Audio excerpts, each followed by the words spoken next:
Halo anak-anakku sekalian, selamat datang pada pertemuan kita yang kelima. Oke, pada pertemuan kita yang kelima ini, kita akan belajar tentang penggunaan turunan pada fungsi trigonometri. Jadi penggunaannya itu banyak. Yang pertama yang akan kita pelajari hari ini adalah tentang titik stasioner.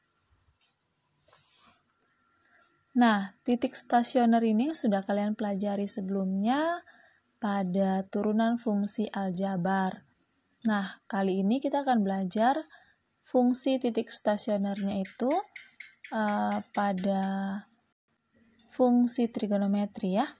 Oke, ibu ingatkan kembali kepada kalian apa itu titik stasioner. Jadi, kalau menggunakan bahasa sehari-hari itu, titik stasioner adalah titik di mana turunan pertama kurvanya itu bernilai 0. Jadi turunan kurvanya itu nilainya adalah 0. F aksen X sama dengan 0. Nah, dalam pengertian lainnya, titik stasioner ini merupakan titik di mana fungsinya itu berhenti. Jadi dia tidak naik maupun tidak turun. Kayak begini.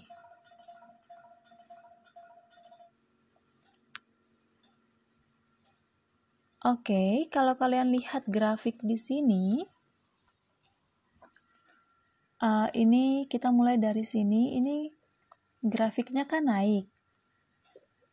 Lalu dia sampai di puncak, terus dia turun lagi, sampai di bagian sini, lalu dia naik lagi. Nah, titik yang tidak naik dan tidak turun adalah titik puncak dan titik yang di bagian sini ya. Nah, kedua titik ini namanya titik stasioner. Titik stasioner karena dia berhenti, tidak naik, tidak turun. Ibu ulang ya. Jadi, dia naik, terus berhenti di situ, terus turun, berhenti, lalu naik lagi. Jadi, titik puncak, atas dan bawah ini merupakan titik stasioner. Nah, kalau kita lihat grafiknya kan gampang, kita bisa tahu titik stasionernya yang mana-mana saja. Tapi soal itu terkadang permasalahan matematika tidak memberikan grafiknya, tapi memberikan persamaannya. Jadi, dari persamaan itu, kita tinggal tentukan, dari persamaan itu kita harus menentukan titik-titik stasionernya. Nah, titik stasionernya itu banyak, tidak hanya satu, tidak hanya dua.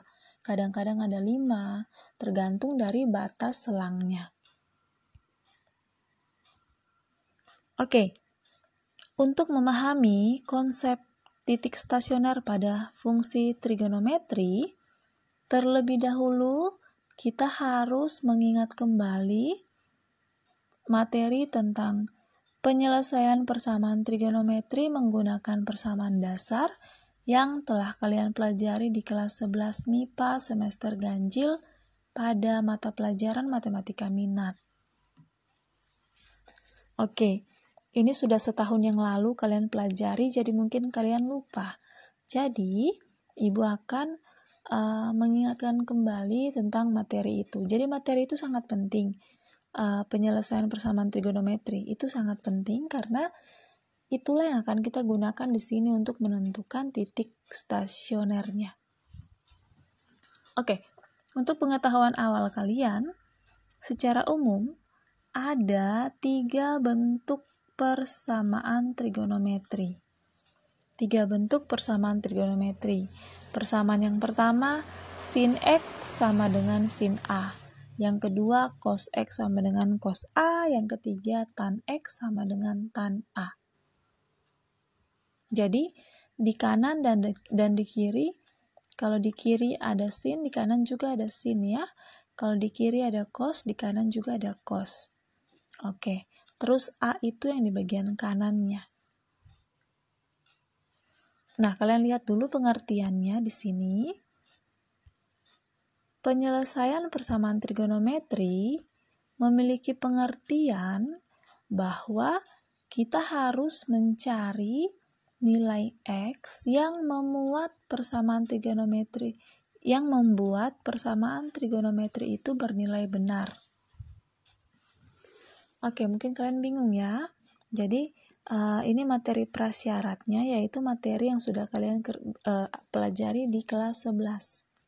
Penyelesaian persamaan trigonometri. Jadi, masing-masing sin, tan, dan cos memiliki penyelesaian masing-masing. Kalian lihat yang tabel kotak pertama yang warna orange atau yang pertama ini ya, yang paling atas. Ini adalah penyelesaian persamaan untuk sin X sama dengan sin A. Jadi persamaannya ada dua. Kedua persamaan ini akan kita gunakan dalam menentukan titik stasionernya. Kalau soalnya sin ya. Kalau soalnya cos, berarti nanti yang kita pakai yang ini. Ada dua. Kalau soalnya tan, nah kalau tan itu hanya satu yang akan kita gunakan. Oke, di situ ada X, ada A, dan ada K. Ya, kalian lihat. Ada X, ada A, dan ada K. X itu yang di sebelah kiri. Kalau A yang di sebelah kanan. Lalu K itu apa? Di sini ada penjelasan. K elemen bilangan bulat. Bilangan bulat. Bilangan bulat kan negatif, 0, dan positif. Tapi dalam hal ini, kita hanya akan menggunakan 0 dan bilangan positif. Jadi, Ibu ulangi. Kita akan mencari titik stasionernya menggunakan persamaan trigonometri ini. Nah, di sini kan ada X, ada A, ada K ya. Di semuanya kalau kalian perhatikan ada X, ada A, dan ada K. X itu yang berada di sebelah kiri. Lalu nanti K-nya yang ada K-nya bilangan bulat dan A-nya yaitu yang ada di kanan. Oke ya. X-nya berada di sebelah kiri, A ada di sebelah kanan, dan bilangan K adalah bilangan bulat. Oke, nanti Ibu jelaskan lanjut lagi. Kita sekarang menuju ke cara menentukan titik stasioner fungsi trigonometri. Langkah pertama, cari turunan pertama fungsi tersebut. Nah, turunan pertama itu yang sudah kalian pelajari di pertemuan-pertemuan yang lalu, yang ada aturan rantainya, ada bentuk dasarnya, yang kayak gitu ya. Itu sudah tidak dibahas lagi di pertemuan ini. Oke, jadi langkah pertama adalah mencari turunan pertama fungsi tersebut. Langkah kedua, buatlah f aksen X sama dengan 0. Lalu, perhatikan beberapa hal berikut. Yang pertama, pastikan bahwa tidak terdapat koefisien pada fungsi trigonometri.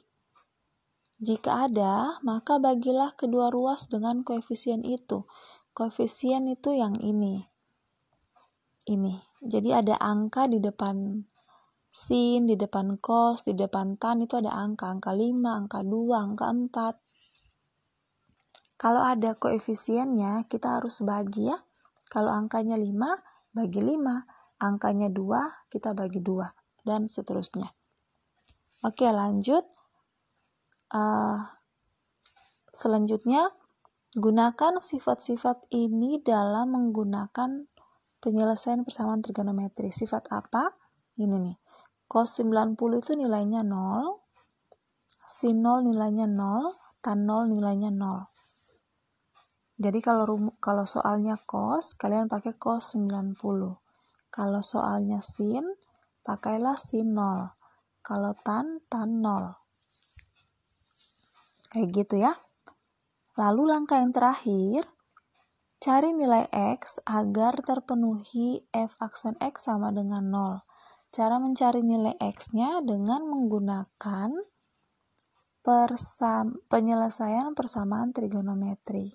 Penyelesaian yang mana? Penyelesaian yang ini, yang tadi ini. Yang ini ya.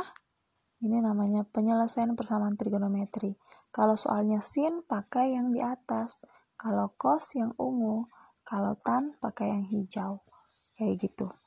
Oke, mari kita kerjakan soal supaya kalian paham. Jadi langkah pertama adalah mencari turunannya. Langkah kedua nanti bagi dengan koefisien. Langkah ketiga menggunakan penyelesaian persamaan trigonometri. Oke, kalian lihat contoh soal. Tentukanlah titik stasioner dari fungsi fx sama dengan sin 2x untuk selang dari 0 sampai 360 derajat. Oke, fx sama dengan sin 2x. Langkah pertama apa? Langkah pertama adalah kita cari turunan pertama. Oke, mencari turunan pertama berarti kita menggunakan aturan rantai. Ini kan sin 2x. Jadi kita aturan rantai berarti misalkan U sama dengan 2x, maka turunannya adalah 2. Sehingga aturan rantai itu turunan sin jadi cos ya. Kalau sin itu kan jadi cos. Jadi turunan sin itu jadi cos 2x. Lalu kita kalikan cos 2x-nya kita kalikan dengan U aksen.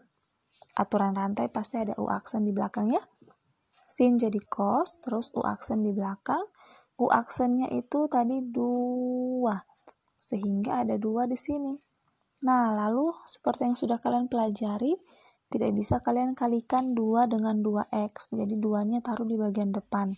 Jadi turunan dari sin 2x adalah 2 cos 2x. Nah, itu langkah pertama. Sekarang langkah kedua. Langkah kedua adalah buat f aksen x sama dengan 0. Jadi yang sudah kalian dapat tadi ini turunannya. Kita bikin dia sama dengan 0. Taruh aja, jadi 2x. 2 cos 2x sama dengan 0. Setelah itu, kalau ada koefisiennya kita bagi. Kalau tidak ada, tidak usah. Nah, ini kan koefisiennya ada kan? Koefisien yang mana, Bu? Yang ini, yang paling depan itu namanya koefisien dari fungsi. Karena ada koefisien 2, maka kita bagi dengan 2. Karena tidak boleh ada angka di situ, makanya kita harus hilangkan. Kita bagi 2.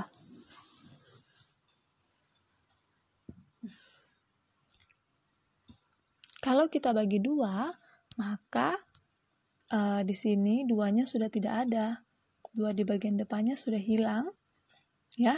Terus 0 bagi 2 kan tetap 0. Jadi ini tetap 0. Jadi 2-nya sudah hilang.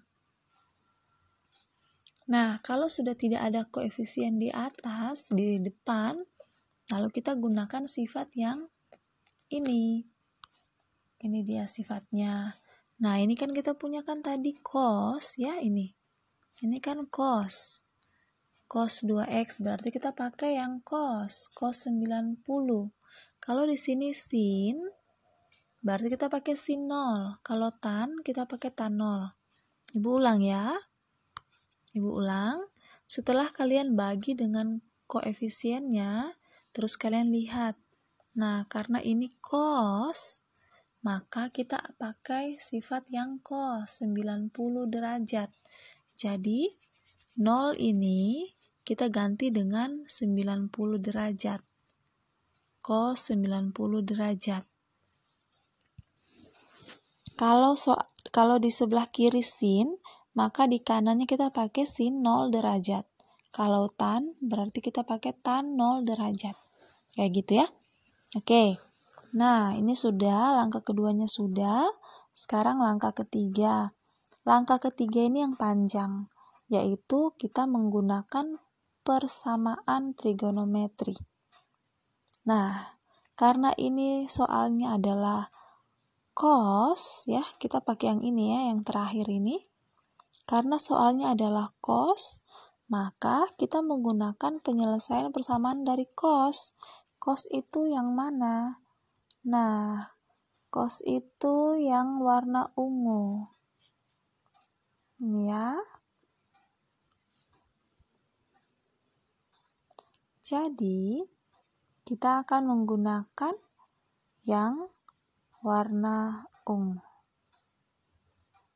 X sama dengan A derajat ditambah K kali 360 dan X sama dengan min A derajat tambah K kali 360. Oke, kalian perhatikan, tadi Ibu sudah jelaskan, mana tuh? Yang ini, A itu berada di kanan dan X berada di kiri.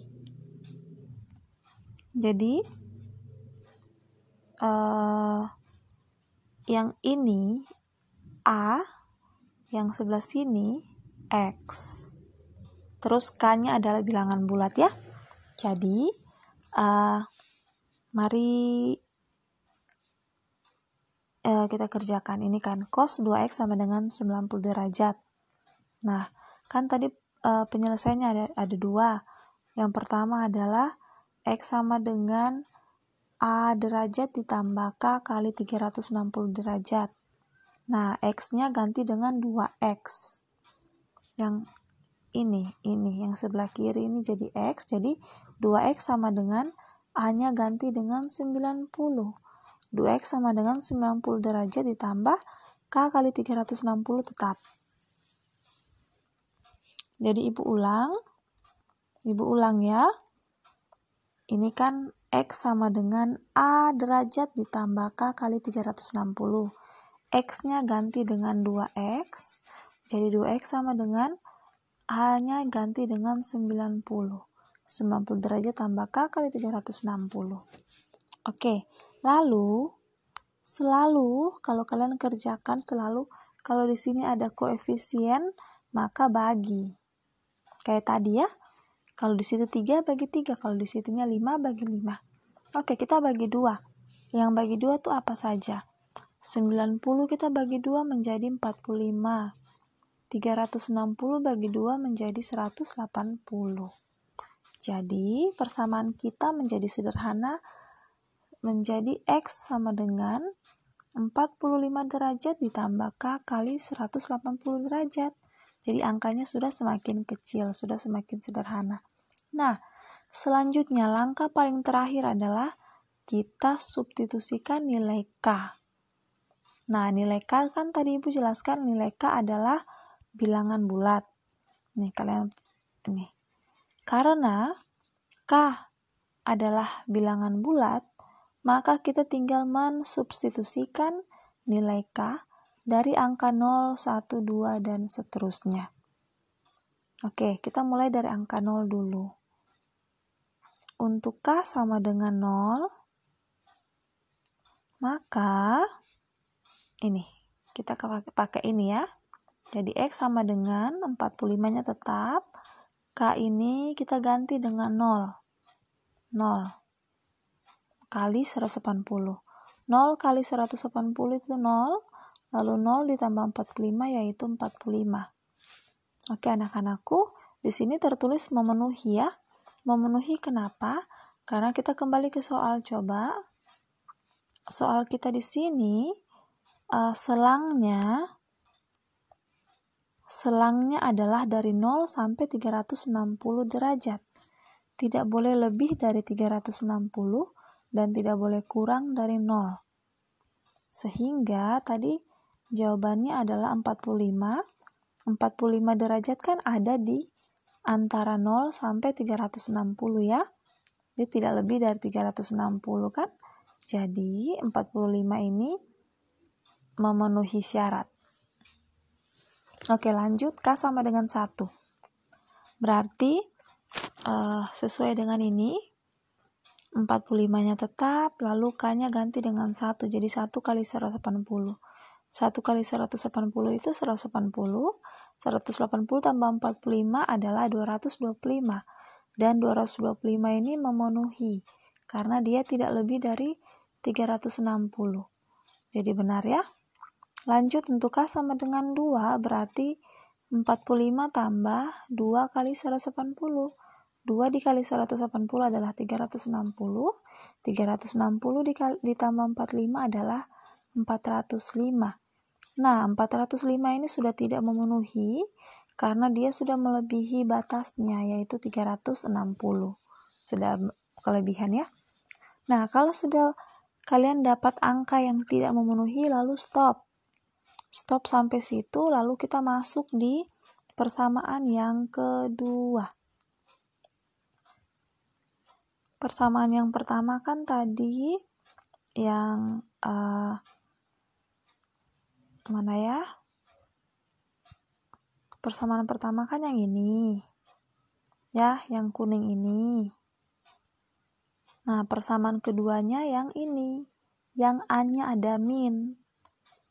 Oke ya. A-nya ada min.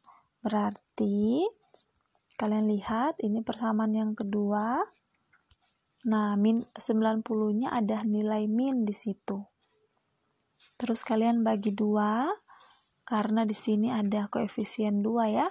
Bagi 2 sehingga menjadi X sama dengan min 45 derajat ditambah K kali 180 derajat.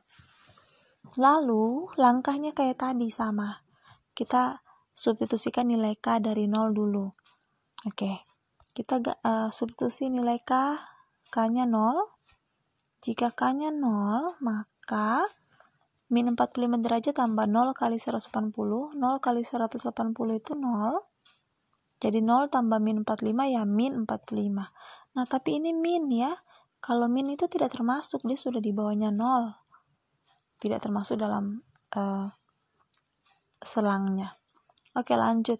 Untuk K sama dengan 1, maka X sama dengan min 45 derajat ditambah 1 kali 180. Jadi 180 tambah min 45 itu adalah 135. Dan ini masih masuk tidak melebihi 365 ya, jadi ini memenuhi. Lanjut, untuk K sama dengan 2, min 45 derajat ditambah 2 dikali 180. 2 kali 180 itu 360. Ditambah min 45 menjadi 315. 315 belum melewati 360, jadi ini memenuhi. Langkah yang ketiga, untuk K sama dengan 3, maka min 45 ditambah 3 kali 180. 3 kali 180 nilainya adalah 540. Ditambah min 45 adalah 495 derajat. Nah, 495 ini sudah melewati batas dari 360. Jadi sudah tidak memenuhi. Nah, kalau sudah dapat yang tidak memenuhi, maka cukup. Sehingga titik stasioner yang kita dapat itu ada 5 ya. Ada 4. Yaitu 45 derajat yang warna hijau itu yang memenuhi, 45 derajat, 225, 135, dan 315. Jadi itulah jawabannya. Titik stasioner kita ada 4. Kayak gitu ya. Jadi kalian mungkin kalian sudah lupa pelajaran di kelas 11. Pelajaran kelas 11 itu yang ini nih. Ini pelajaran kelas 11. Tidak apa-apa ya, kalian belajar pelan-pelan. Karena ini baru pertama, Ibu memberikan kalian tugas yang sama persis dengan yang contoh soal tadi. Hanya saja di sini fx sama dengan sin 3x, tapi masih sama-sama sin. Karena sama-sama sin, maka cara kerjanya sama kayak tadi. Ya, kalian cari turunannya, lalu selanjutnya sampai terakhir. Jadi kalian silakan coba menggunakan cara yang sama dengan contoh ini. Tapi hati-hati kalau tadi sin 2x, ini sin 3x. Jadi diturunkan dulu ya. Turunkan, lalu gunakan sifatnya yang tadi, lalu terakhir adalah menggunakan penyelesaian persamaan.